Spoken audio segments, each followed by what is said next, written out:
Haber es un verbo muy usado. Hay mucha gente en el mercado. ¿Qué hubo? Hemos estudiado por 5 horas. Debería haber venido más temprano. Ya no hay premios. Estos son algunas de las formas y ejemplos en cómo podemos usar haber para que podamos mejorar en español. Bienvenido a Anytime Español. Yo soy Jeff. Y yo soy Darcy. Y no olvides activar los subtítulos en español o en inglés en la parte de abajo. Lo más importante y más fácil de usar haber es para indicar que algo existe. Siempre lo utilizamos en tercera persona del singular. En el tiempo presente utilizamos haber como I. Es un verbo impersonal o una expresión adverbial. Y I significa there is or there are. No importa si hay solo un objeto o muchos.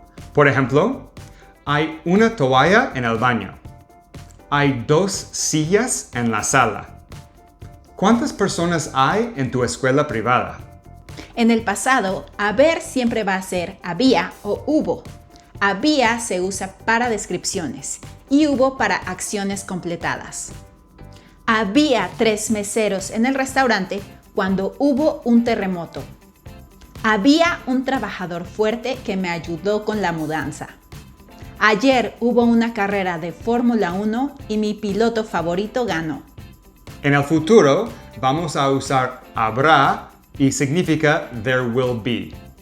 El sábado habrá 3 ensayos para la boda.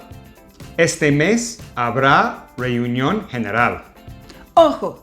Nunca usamos los artículos definidos con haber en este formato. Sí, es cierto, no decimos hay la sal en la mesa. No, decimos hay sal en la mesa. Otra forma de usar haber es para obligaciones generales y se usa como hay más que más infinitivo y significa one must or should do or it's necessary to do. Hay que proteger nuestros océanos. Hay que pensar en los sentimientos de los demás. Siempre hay que decir la verdad.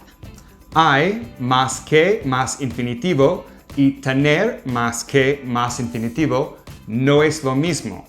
Utilizamos tener que cuando es algo personal o específico. I must do.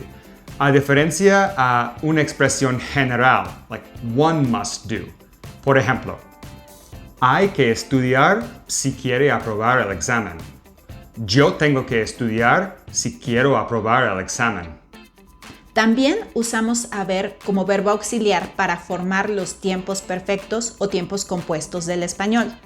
Usamos haber más verbo en participio pasado.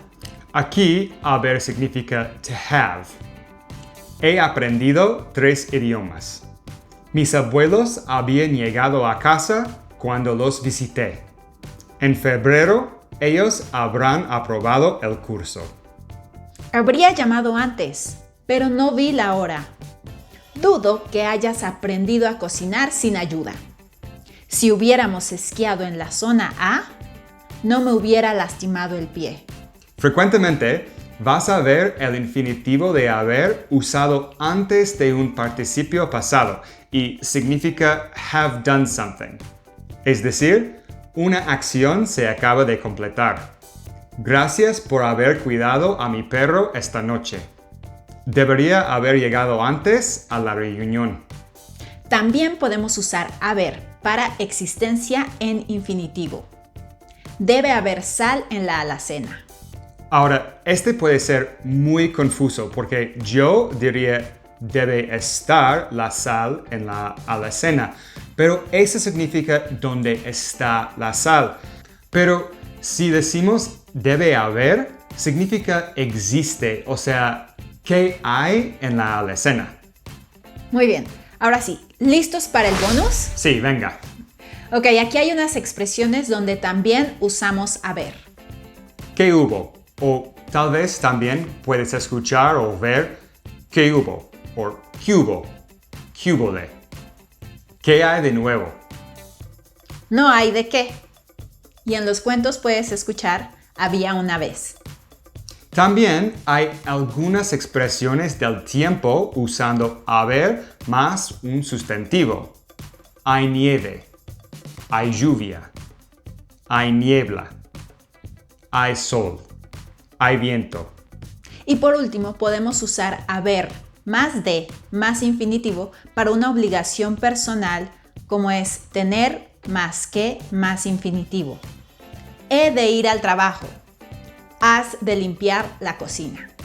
Nos imaginamos que ya sabías cómo usar I y hay que, pero ¿habías visto estas otras formas de usar haber?